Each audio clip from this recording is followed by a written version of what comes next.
Ha llegado el momento de escuchar la palabra de Dios. Un potente mensaje extraído de las Sagradas Escrituras. En la voz del pastor Carlos Hoyos. Capítulo 2, verso 6 de la primera a los Corintios. No sin antes recordarles que hoy tenemos una fiesta. ¿Cómo, hermano? ¿A qué horas? A ver, yo quiero oír el coro. ¿A qué horas? Entonces no se lo pierda. Aquí lo esperamos. Es también culto misionero. El enfoque es evangelístico, pero está bajo la figura del día misionero. Así que no podemos perder esta gran bendición. Quienes aspiran al santo bautismo, todos los domingos a las 9 de la mañana hay clase prebautismal a las 9 en el segundo piso, bajo la dirección del hermano Félix Torres. Él es el encargado de esta actividad. ¿Ya encontraron? ¿Cuántos leyeron el capítulo 1 de la primera a los Corintios esta semana? Sean sinceros. Todo el capítulo, todo el capítulo. Levanten la mano los que lo leyeron. Entonces tienen 5 minutos para que lean. Siéntese, porque dijimos que íbamos a leer ese capítulo esta semana. ¿No lo han leído? Lo vamos a leer. Primera de Corintios capítulo 2. Es Primera de Corintios capítulo 2. Tenemos 5 minutos para leer ese capítulo.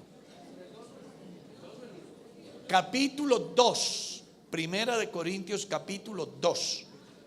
Vamos a leer ese capítulo hoy.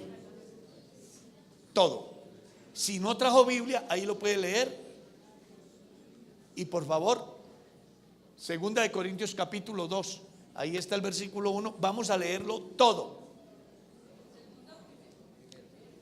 Primera de Corintios capítulo 2. Primera a los Corintios capítulo 2. Por favor, vayan a ir pasando allá en la pantalla para que ellos puedan ir leyendo.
Ya lo leyeron.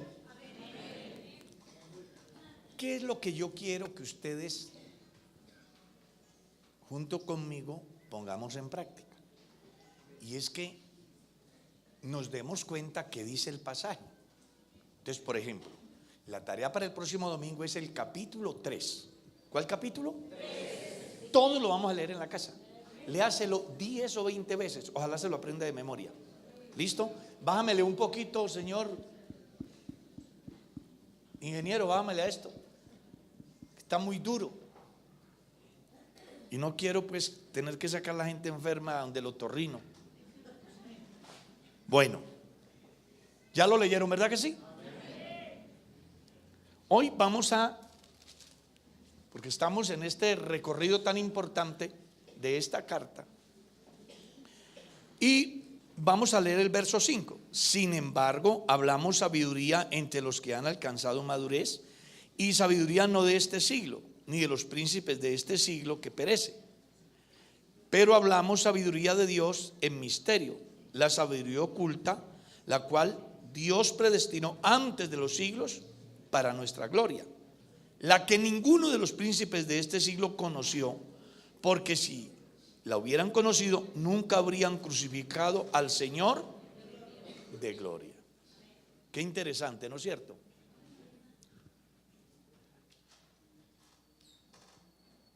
Estaba mirando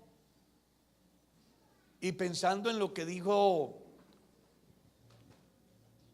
el escritor consagrado en su libro, cuando deja ver que el principio de la sabiduría es el temor a Jehová. Dice: buen entendimiento tienen todos los que guardan sus mandamientos. Los versículos anteriores que leímos se viene hablando acerca de la discusión que se da en la iglesia con respecto a la sabiduría, en la cual el apóstol Pablo hace ver que la sabiduría que el mundo tiene solamente sirve para las cosas de acá, no sirven para la eternidad. ¿Ya? Y habla de una sabiduría que los príncipes de este mundo no conocen. No la conocieron, no la conocen aún. Y aclara: porque si hubieran conocido, no hubieran crucificado al Señor de gloria. Jesús en San Juan capítulo 8, el verso 31 en lo adelante, comienza diciendo que si alguien le conoce, va a ser verdaderamente libre. Y la verdad, dice: conoceréis la verdad y la verdad os hará libres. La pregunta es: ¿cuál es la verdad? Entonces llegamos a descubrir que Jesús dijo cuál era la verdad. San Juan capítulo 14 verso 6: yo soy el camino, la verdad y la vida. ¿Por qué se habla de esa verdad desconocida? Porque el pueblo judío no conocían esa verdad.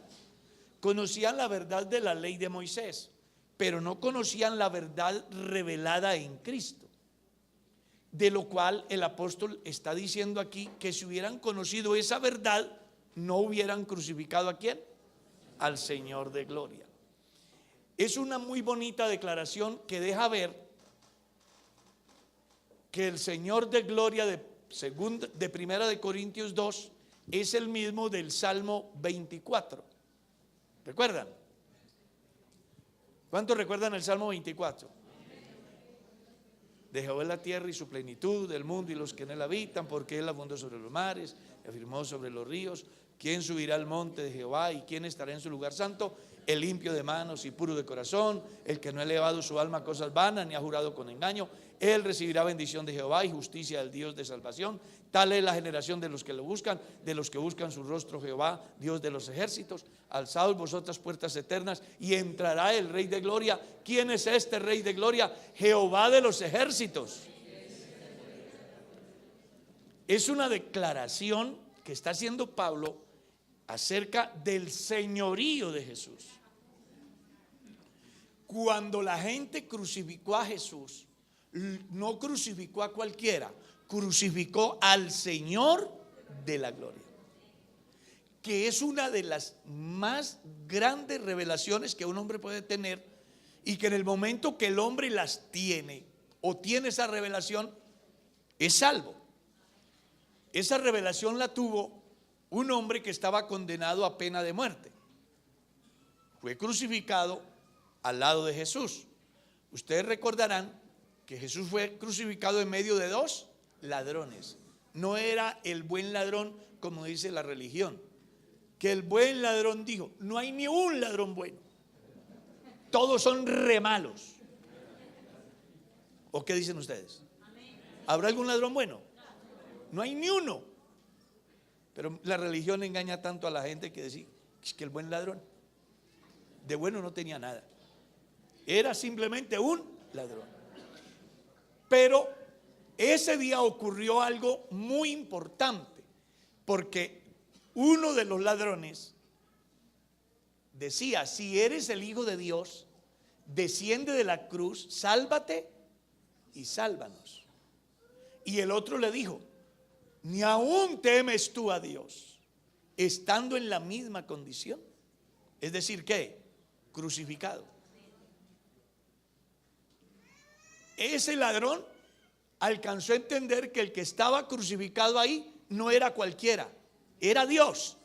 Ni aún temes tú a Dios estando en la misma condición. ¿Cómo? Crucificado. Ese ladrón no vio a otro, vio a Dios. Y de una vez le dice: nosotros recibimos lo que merecen nuestros hechos, pero él ningún mal ha hecho. Y de una vez se dirigió a él: Señor, acuérdate de mí cuando vengas en tu reino. Jesús de una vez le resolvió el problema. El ladrón estaba pensando en el futuro, en el reino, que Dios se acuerde de mí. Pero es que con Dios no es hacia el futuro, es hoy. Jesús de una vez le dijo: de cierto te digo que ¿cuándo?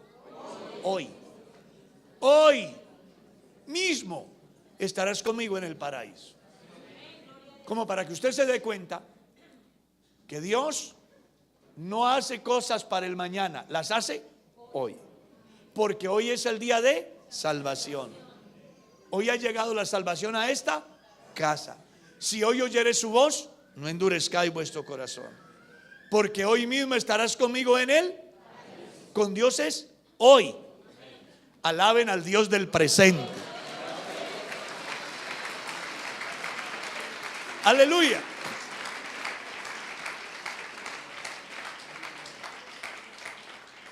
Esa es la diferencia que hay entre el Dios que adoramos y los dioses de los demás. Con los demás es por si acaso. Con el Dios que adoramos es hoy. Aleluya. Es muy importante tener en cuenta eso. Entonces el apóstol dice que hablamos de esa sabiduría oculta que el mundo no conocía.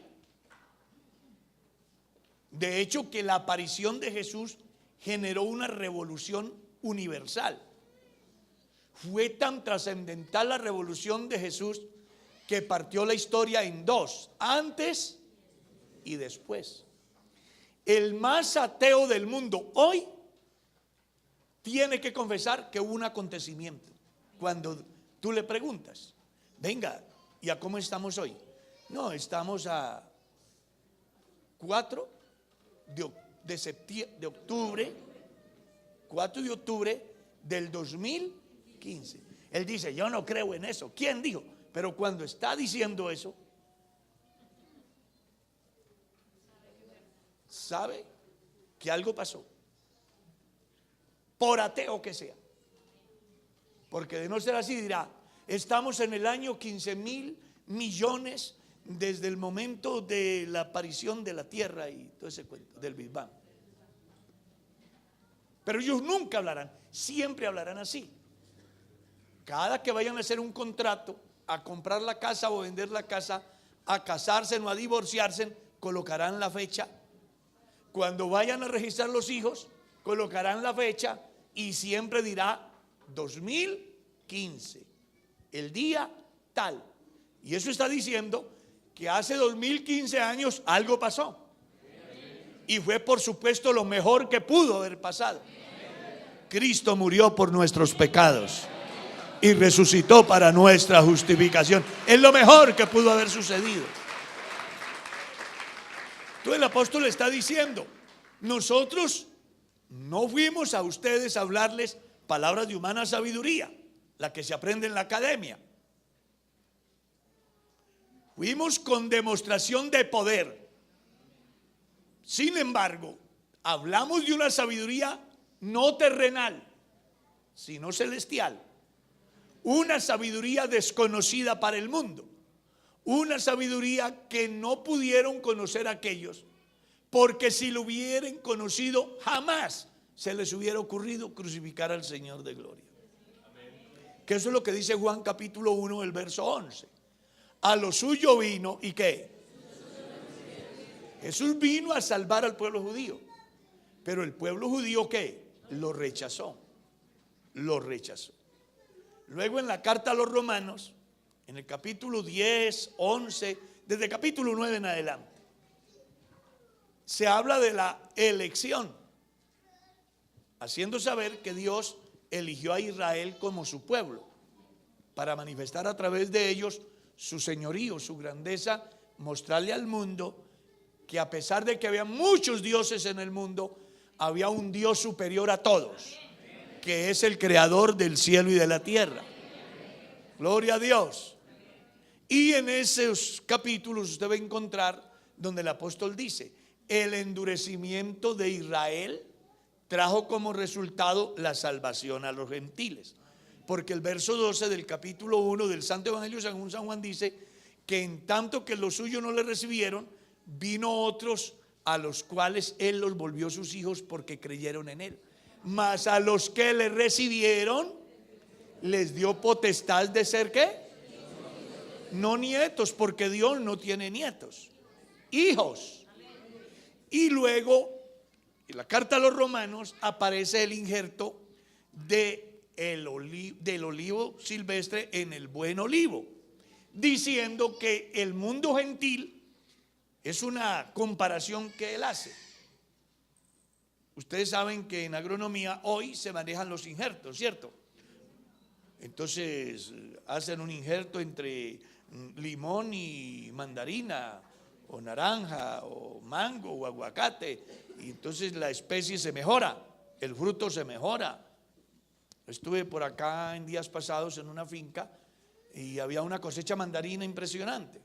Y hay una mandarina que es original y hay otra que es injerta. Y resulta que la injerta es más dulce que la que es original. Bueno, Pablo toma esa figura para decir que Jesús es el buen olivo, del cual también tiene que ver Israel, pero que a causa del endurecimiento de Israel, Dios salvó a un mundo que no era judío y lo injertó en ese buen olivo, haciendo de que la vida que hay en ese buen olivo llegue hasta usted y yo. De tal manera que estamos en la misma rama, en el mismo árbol. Y por eso el capítulo 15 del Santo Evangelio según San Juan habla de que Jesús es la vid verdadera y que nosotros somos sus, y nos aconseja que debemos de estar ahí en esa vid para que tengamos la vida de la vid, porque si nos desprendemos de ahí, ¿qué? Nos morimos. Necesitamos que los cristianos hoy permanezcan en Cristo, estén en Cristo, perseveren en Cristo, porque sólo así podremos tener éxito en la vida cristiana.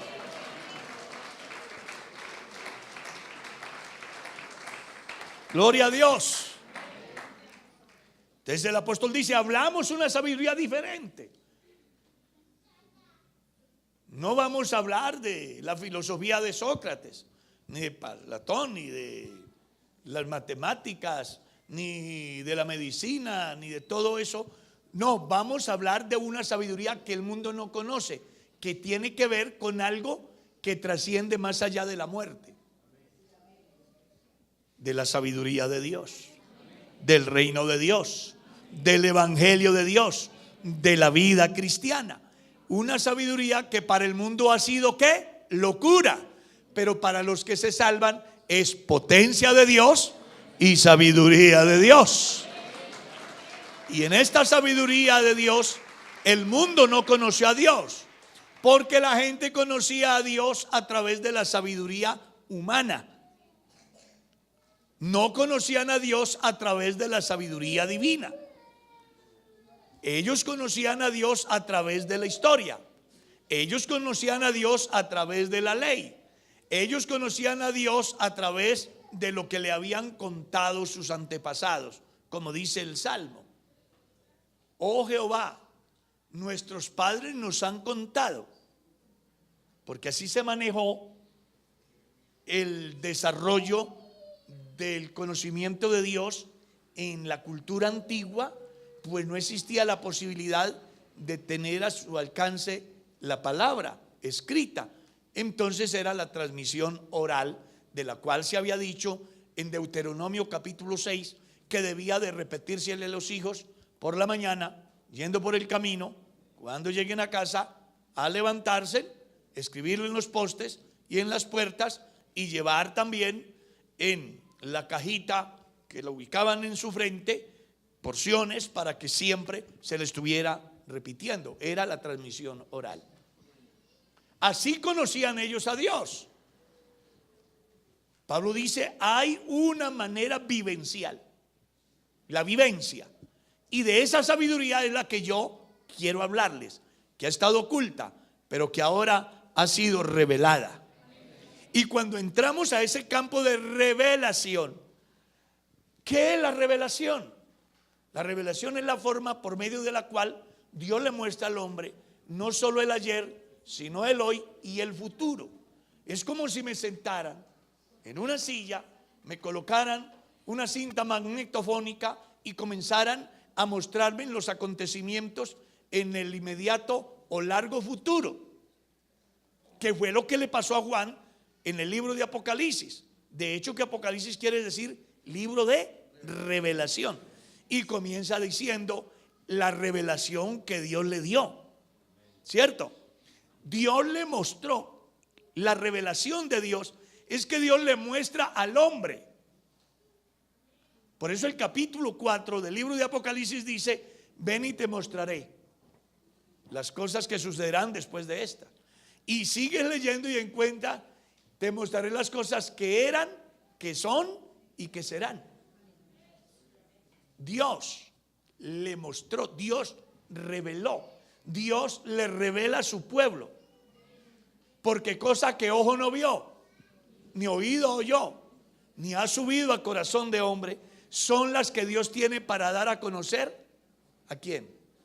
A los que le aman. Porque Dios no hará nada sin darle a conocer a sus siervos los profetas. Entonces, aquí estamos frente a una universidad diferente a la javeriana, o a la de los Andes, o a la bautista. Totalmente. Porque esta es la universidad del Espíritu Santo. Juan en su carta escribe y dice: vosotros no tenéis necesidad de que nadie os enseñe nada, porque vosotros tenéis la unción del Santo, y la unción del Santo que está en vosotros os enseñará todas las cosas. Y es necesario que yo me vaya para que el Consolador venga a vosotros. Y cuando Él venga, ¿qué? Los convencerá al mundo de pecado, de justicia y de juicio. Y cuando el Consolador venga, les enseñará todas las cosas, les guiará todas las cosas. Además, tengo otras cosas que deciros, las cuales no podéis recibir ahora. Qué interesante. Tenía sus creyentes, su iglesia, y Jesús dijo: si les descubro todo lo que hay para ellos, se mueren. Le dijo a Nicodemo un día: si hablándole las cosas materiales no las entiendes, ¿cómo fuera que les hablara las cosas celestiales? Ahora volveré a las revelaciones de mi cabeza. Capítulo 12 de la segunda carta a los Corintios. Conozco un hombre Si en la carne no lo sé, si en el espíritu no lo sé, de tal hombre me gloriaré. Y habla de las revelaciones que él tuvo. De tal hombre me gloriaré. Dice, fue trasladado al tercer cielo, donde vio y oyó cosas que no le es permitido al hombre. Las razones por las cuales muchos cristianos se desmotivan en la fe es porque se han quedado sentados en el camino y no se han preocupado por avanzar en esta gracia.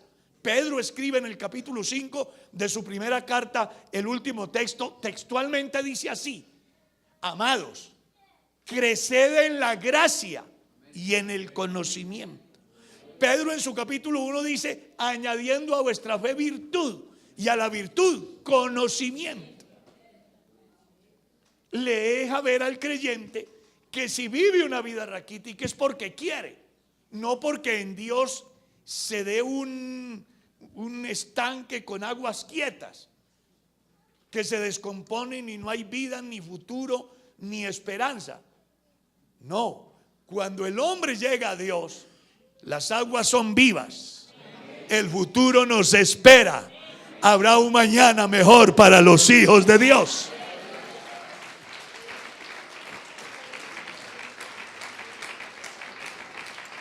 A Él sea la gloria. A Él sea la gloria. Entonces Dios reveló las escrituras, inspiró a los hombres de Dios, les mostró, como hoy le muestra al creyente su buen vivir. Hay muchas cosas que los cristianos en el transcurrir del tiempo hemos venido aprendiendo en razón a lo que Dios nos va mostrando en su palabra. De allí que en mi caso personal, cada que leo la palabra encuentro cosas nuevas. Puedo haber leído el pasaje 10 veces. Yo llevo 43 años y más leyendo la palabra, y cada que la leo le encuentro algo nuevo. Tiene que haber algo tras todo esto, porque usted lee el periódico y cada que lo lea será lo mismo. Lee el catecismo de Gaspar Astete y todas las veces que la lea será lo mismo. Lees el manual de oraciones de la religión y siempre será lo mismo. Pero cuando tú lees la palabra de Dios con respeto, con reverencia, con admiración, algo pasa muy adentro de tu vida. Gloria a Dios. Mire, no recuerdo si alguna vez les conté una anécdota muy interesante de la vida real. Resulta que nosotros creímos al evangelio, fuimos los primeros en un pueblito que se llama Villanueva Valle. Tiene 2,000 habitantes. ¿Ya? Y allá, en ese pueblito, se levantó un movimiento contra los cristianos no pequeños. El sacerdote dijo que no nos cargaran en los carros, que no nos dieran trabajo, que no nos arrendaran casa, que no nos dieran trabajo, que no nos vendieran comida, para que se muriera esa gente que no creía en María Santísima. Y como en ese tiempo la gente creía mucho lo que decía el sacerdote, pues hubo persecuciones muy grandes. Mataron a un hermano, a otros nos llevaron a la cárcel. A mí personalmente me dieron destierro del pueblo, en ese pueblito. ¿Ya? Familia mía se unió a ese grupo contrario del evangelio, y recuerdo que ese sábado me decían: ¿cómo se les ocurre venir aquí a dañar el pueblo? Nos trataron muy mal. Nos llevaron a la cárcel, y entonces allá en la cárcel dijo el que estaba coordinando todo allá: ¿y ahora qué hacemos con esta gente? Y nos llevémoslos donde el padre, para que el padre diga qué hay que hacer con ellos. Y nos llevaron donde el sacerdote, y ese día el sacerdote dijo que nos sacaran del pueblo, que nos dieran destierro. Pero mire lo que pasa: a nosotros que íbamos bien no nos quisieron oír. Pero un día un primo mío llamado Germán Sánchez, que ya murió, comenzó a leer la Biblia que había sido tan enemigo del evangelio, comenzó a leer la Biblia una noche después de llegar del cafetal, del trabajo campesino. Comenzó a leer la Biblia y le dieron las 12 de la noche leyendo la Biblia, y le dio la 1 de la mañana leyendo la Biblia, y el tipo empecinado leyendo la Biblia. Se le fue pasando el tiempo leyendo la Biblia, y lea la Biblia, y le dieron las 4 de la mañana leyendo la Biblia, y las 5 de la mañana leyendo la Biblia, y a las 5 de la mañana la Biblia se le incendió en las manos.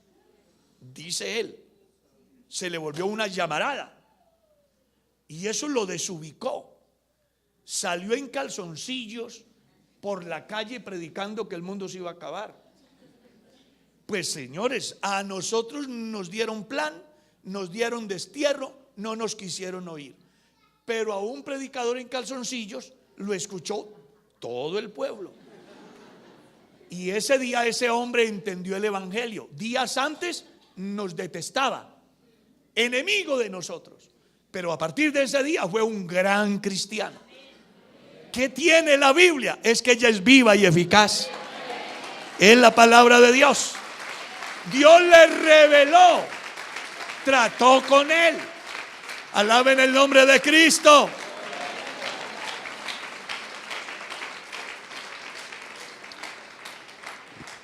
Entonces Pablo habla de esa sabiduría que el mundo no conoce, porque es que es muy raro.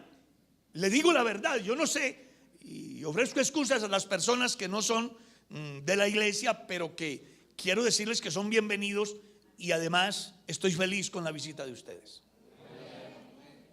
Pero es que es extraño, es muy extraño que una persona lea la Biblia y no encuentre nada, y otra persona lea la Biblia y le cambie la vida. Eso es muy extraño, ¿o no? Muy extraño. Claro, es que Jesús dijo así en el capítulo 11 de San Mateo: nadie conoce al Padre sino el Hijo, y nadie conoce al Hijo sino el Padre, y esto a quien el Hijo se lo quiera ¿qué? Revelar. ¿Cómo es que un borracho perdido, que no lo controla ni la mamá, ni la mujer, ni los hijos, ni la policía, ni nadie, se pone a leer la Biblia, viene a un culto y resulta llorando y se va de aquí desintoxicado totalmente, y luego dice bautíceme, y se vuelve un gran cristiano? ¿Cómo puede explicarse que un hombre, como vi un caso en Tuluá, había un hombre adinerado, muy adinerado, y Dios trató con él, entendió el evangelio, pero cuando él entiende el evangelio viene y dice: pastor, ¿y ahora qué hago? Y yo: ¿por qué? Yo: es que tengo 5 mujeres y en cada una tengo 5 hijos. Yo las quiero a todas 5. Decía él en su mundo. ¿Yo qué hago ahora? Yo entiendo el evangelio, es la verdad, necesito ser salvo. Ahora entiendo, pero ¿qué hago yo con todo este lío? Hermano Jesús Arias le dijo: pues cásate con la más boba, porque una avispada no se mete en semejante lío. Eso lo dijo Jesús Arias, un pastor muy amigo mío. Dijo: pues cásate con la más boba y abrirle una cuenta a cada una de ellas y consígnale para la mantención de sus hijos. Nunca vuelvas allá, sé fiel a tu mujer, cuida a tus hijos, nunca perderás los derechos, pero sálvate. Y dijo el hombre: lo voy a hacer. Y lo hizo, y hoy es un gran predicador del evangelio. Algo tiene Dios cuando le revela al hombre, ¿cierto? Algo pasa cuando Dios le abre el entendimiento, porque no puede ser que lo que para mí es bueno, lo que es agradable, lo que me llena de la noche a la mañana, yo diga no más, y además tenga la autoridad, la capacidad de decir no más. Eso solamente lo puede hacer Dios, porque cuando Él trata con el hombre y el hombre abre el espacio, Dios hace el milagro que nadie ha podido hacer. Aquí está Él en esta mañana, usted verá si lo alaba.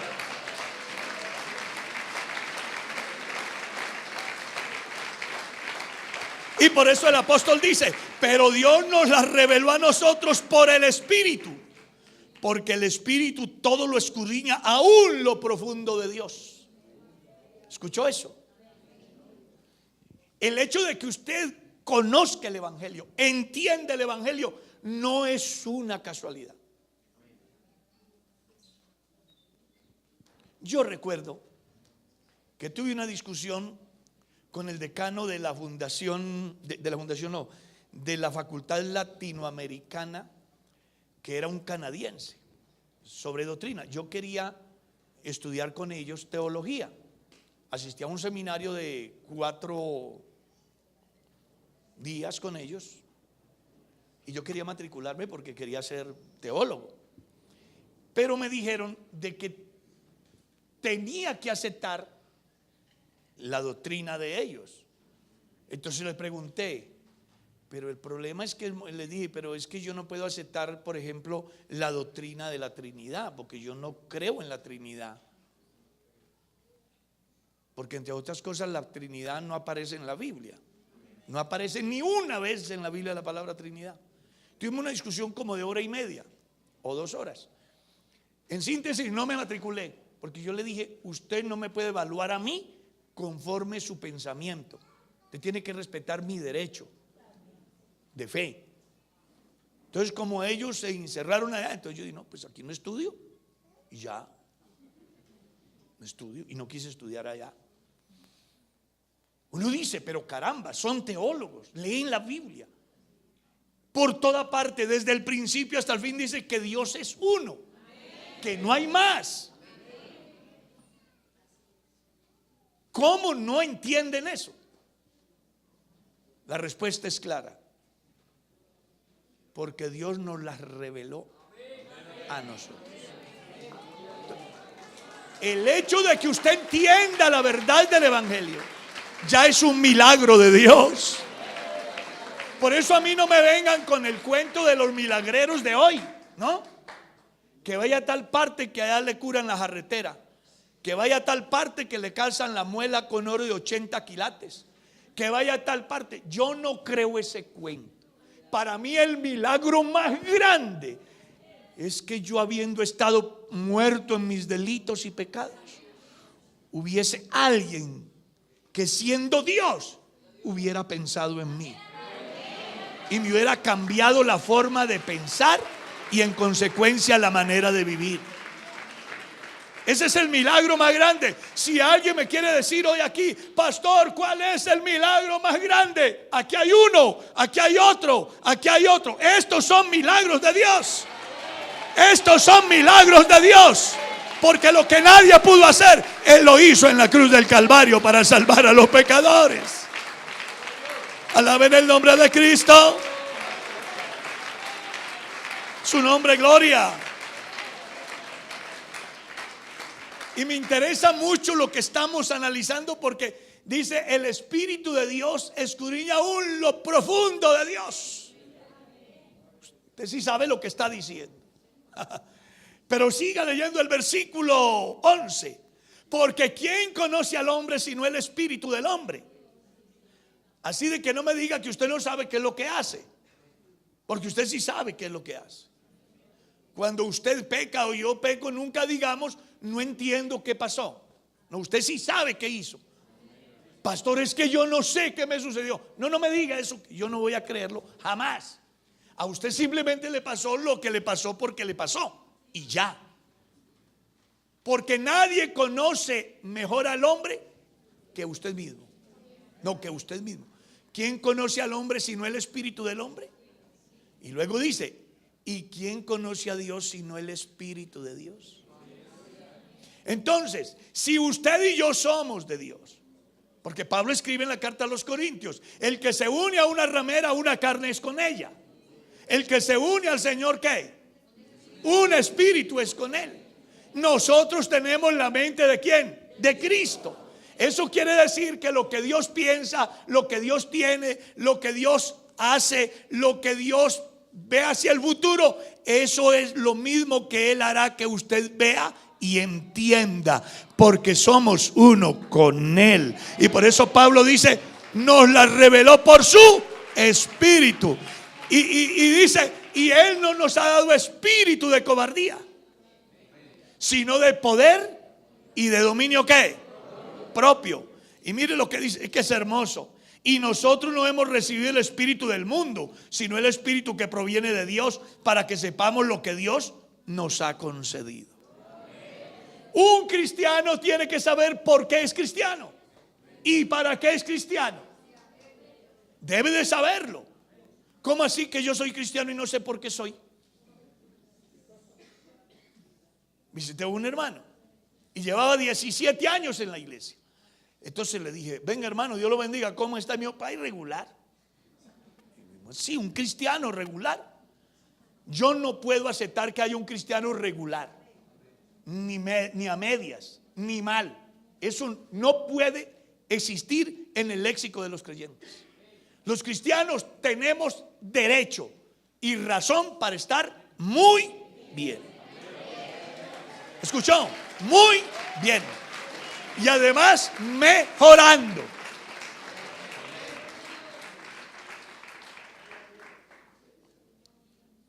Gloria a Dios.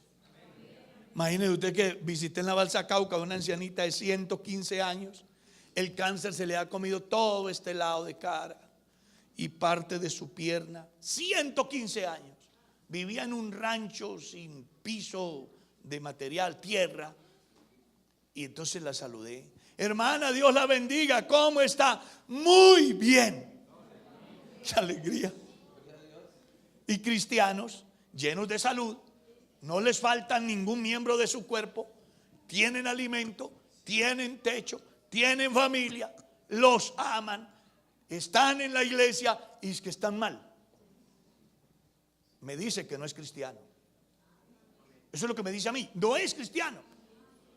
Porque un cristiano tiene todas para estar muy bien. ¿Cómo puede ser, pastor, que yo puedo estar bien cuando tengo hambre? ¿Cómo puede ser, pastor, que yo puedo estar bien cuando no tengo casa? Lea Habacuc capítulo 3. Así no hayan vacas en los corrales, ni haya producto en el campo y falte el producto del olivo, todo se acabe, con todo yo me alegraré en Jehová, que hace mis pies como de sierva y a mis alturas me hace andar. Los verdaderos cristianos deben de estar muy bien. A Él sea la gloria. Nosotros no tenemos el espíritu del mundo. El espíritu del mundo es el que hace que la persona en un momento determinado se sienta encerrado y no pueda salir. Porque eso es lo que hace el espíritu del mundo. Le ofrece tantas cosas y después lo encierra, le echa llave y le bota la llave. Y él lucha y se desespera. Y como no encuentra salida, entonces se suicida. No hay más que hacer. Se suicida, se tira la vida, cometen locuras. Porque ese es el espíritu del mundo. Pero el espíritu de Dios que mora en el cristiano es otra cosa. Siempre hay palabras como esta: todo lo puedo en Cristo que me... Antes de todas estas cosas somos más, porque el camino del entendido es hacia arriba, porque la senda del justo es como la luz. No temas ni desmayes, porque yo estoy, porque yo soy la resurrección y la vida, y aunque esté muerto, oh, yo quiero que alaben al que nos da esa terapia de motivación que hace que pensemos que siempre habrá una salida en Dios. No hemos recibido el espíritu del mundo. Eso es lo que dice Pablo. Hemos recibido el espíritu que proviene de Dios para que sepamos que, léalo, el versículo 12. El espíritu que proviene de Dios para que sepamos lo que Dios nos ha concedido. Oiga, vale la pena que alguno se siente. Yo estaba mirando algo muy interesante por ahí. Un profesor comenzó a contarle, a pedirle a los alumnos que escribieran sobre las 7 maravillas del mundo. Entonces comenzó a escribir, pues, que una de las maravillas era el teatro de Roma, que otra maravilla era el Coloso de Rodas, que otra maravilla era el templo de Diana, que otra maravilla era las pirámides de Egipto, que otra maravilla era la muralla china, porque esas eran las 7 maravillas del mundo antiguo, ¿ya? Y dice que de pronto le preguntan a una niña o a uno de sus estudiantes sobre para ella cuál, y uno es que son tan difíciles, y comenzó a decir ¿por qué? Y uno, es que creo que una de las maravillas es poder ver, es poder palpar, es poder oír, es poder amar. La gente ve maravillas allá y la maravilla más grande está acá. Esa es la maravilla más grande. Que te hayas podido levantar hoy de la cama y venir aquí. Eso es mejor que la muralla china. ¿O no? ¿Sí o no? Eso es mejor. Saber de que yo puedo oír. Eso es mejor que el Coloso de Rodas. Saber de que yo puedo hablar, eso es mejor que las pirámides de Egipto. Saber que yo puedo amar y sentirme amado, eso es mejor que cualquier cosa que pueda existir. Y Pablo dice, es para que sepamos lo que Dios nos ha dado. Y muchos no se valoran. Y hablo con mujeres, y hablo con ancianos, y hablo con ancianas, y hablo con todos los que estén aquí. Y los que me escuchan al otro lado. Porque nos están escuchando a esta hora en el mundo. En el mundo nos están escuchando a través de la web. Usted tiene que saber lo que Dios le ha dado. Y además valorarlo. Usted no es cualquier cosa. Usted es templo de Dios. Es morada de Dios. Es la razón por la cual Cristo Jesús vino al mundo. Usted y yo.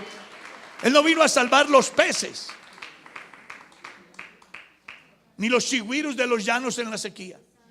Él vino a salvarlo a usted y a mí. Eso es demasiado. Yo no lo merecía, pero Él en su amor y en su misericordia le plació hacerlo de que yo lo lograra. Oh, yo sí creo que vale la pena alabarlo, bendecirlo. Su nombre, gloria. A Él sea la gloria.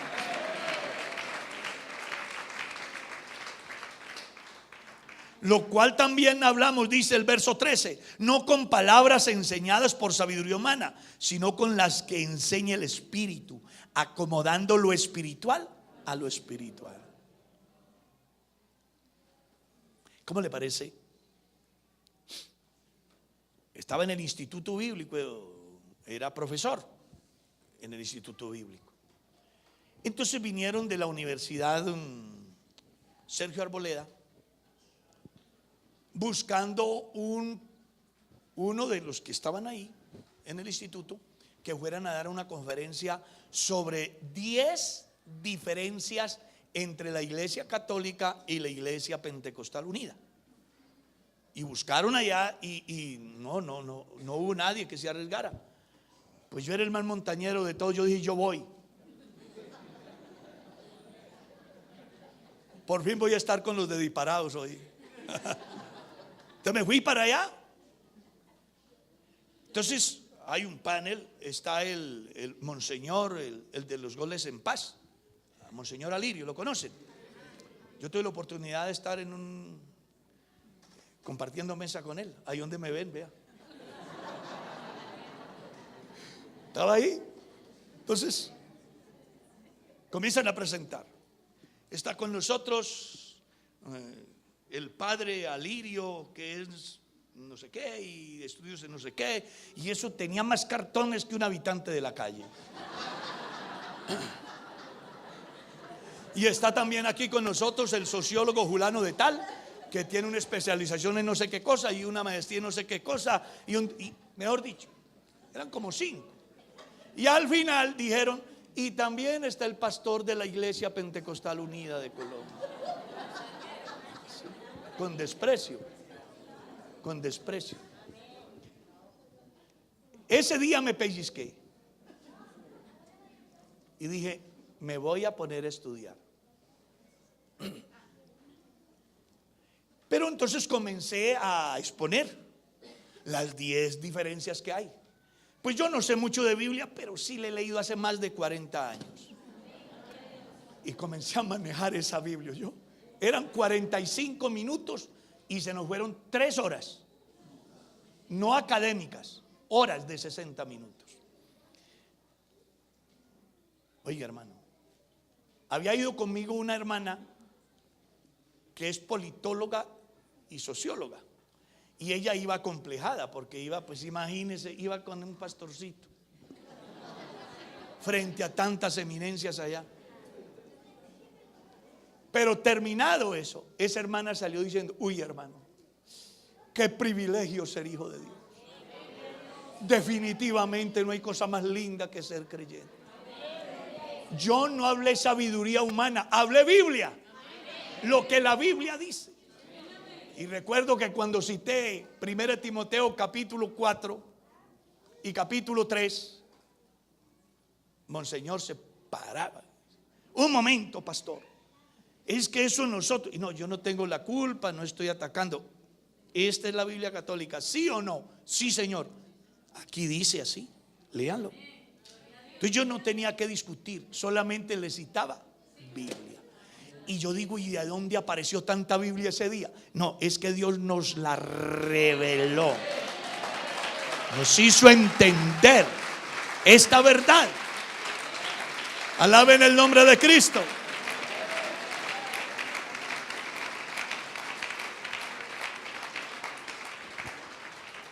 Eso como para que usted se dé cuenta que debemos de saber qué es lo que Dios nos ha dado.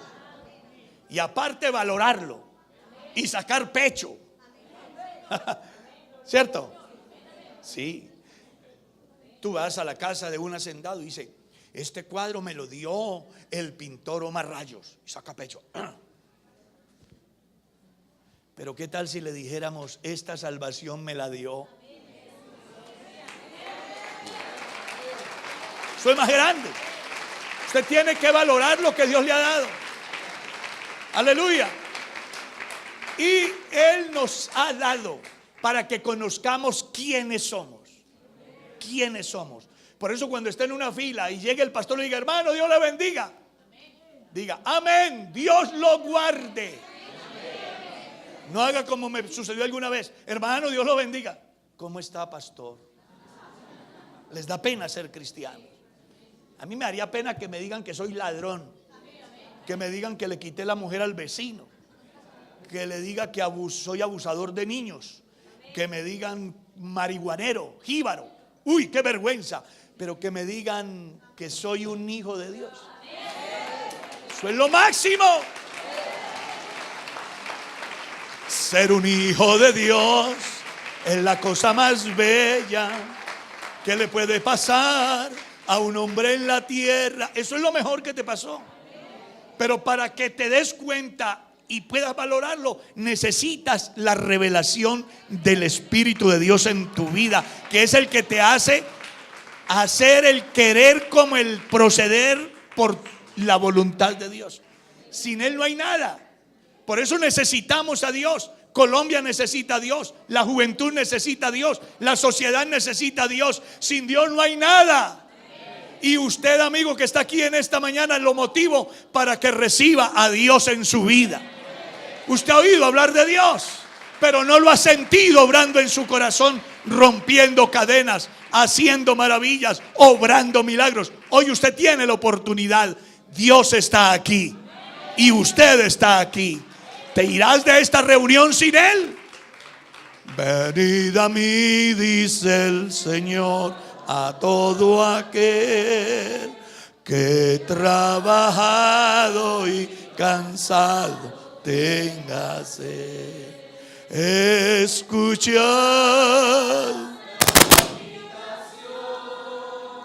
ofreciendo a todos Cristo salvación, el cansancio de tu alma quitará. Aleluya. Libertado del pecado quedará, y el Espíritu de Dios llenará tu corazón, y feliz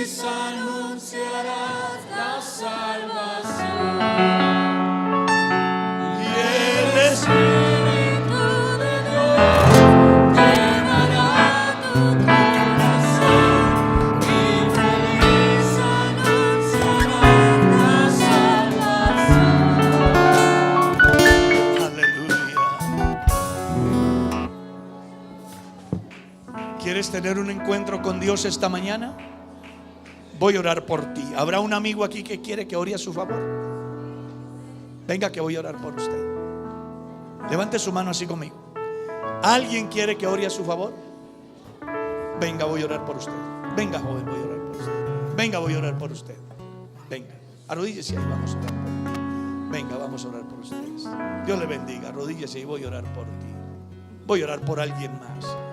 Venga, amigo, vamos a orar por ti. ¿Alguien más? Venga, que hay una oportunidad grande esta mañana aquí, o en este día ya, porque ya son las 12. Vamos a orar por el amigo que viene aquí. Dios lo bendiga. Arrodíllate aquí, vamos a orar por ti. Arrodíllate ahí. Dios te bendiga. Tranquila. Vamos a orar por ti. Dios la bendiga. Venga, vamos a orar por ti. Hay una oportunidad grande esta mañana. Venga, vamos a orar por usted. No se vaya a ir de este culto sin rendir su vida al Señor Jesús. Vente en un encuentro personal con Él. Él puede cambiar tu vida. Para Él no hay nada imposible. Señorita, arrodíllese ahí, Dios la bendiga. Señorita, arrodíllese ahí, Dios la bendiga. Arrodíllese ahí, vamos a orar por ellos. Allá viene más gente, vamos a orar. Hoy hay salvación aquí en el nombre de Jesús. Sí, venga que vamos a orar. Jesucristo está interesado. Arrodíllese acá. Háganme el favor ahí. Dios le bendiga. Vamos a orar por ustedes. Dios le bendiga. Señorita, Dios la bendiga. Bienvenida. Jesucristo la ama en este día. ¿Alguien más? Hay una oportunidad maravillosa en la cual usted puede tener un encuentro personal con Dios. Y yo le aseguro que si le crees a Dios con todo tu corazón, hoy te vas a ir de aquí libre, con una experiencia nueva, con tu problema solucionado, porque en Dios siempre hay solución. No le creas al diablo que te dice que no tiene solución tu problema. Tu problema sí tiene solución. Cristo tiene la solución esta mañana aquí. Venga que voy a orar por ti. Vamos a orar por alguien más que viene acá. Vamos a orar porque aquí está el Dios que todo lo puede. No se quede allá, usted quiere venir, venga. Venga, arrodíllese ahí, vamos a orar por ustedes. Vamos a orar por ellos. Arrodíllate ahí, vamos a orar por ti. Aquí viene otra gente, Dios les bendiga. Vamos a orar por ustedes. Dios la bendiga, señora. Vamos a orar por ustedes en esta hora. Dios le bendiga, caballero. Vamos a orar. Allá viene más gente. Vamos a orar. Hoy se están rompiendo cadenas. Hoy están sucediendo milagros. Hoy está Dios haciendo una obra grande en medio de su pueblo. Venga, Dios la bendiga, señora. Arrodíllese ahí. Dios la bendiga, joven. Arrodíllese ahí. Vamos a orar por ti. Ayúdeme a orar por ellos. ¿Alguien más quiere? Venga que vamos a orar. Hoy es el día aceptable. Dios la bendiga. Vamos a orar por usted. Arrodíllate ahí. Arrodíllate ahí. Vamos a orar por ti. Que hay un grupo de personas maravillosos. Dios les bendiga. Vamos a orar por ellos. ¿Alguien más quiere? Vamos a levantar nuestras manos al cielo.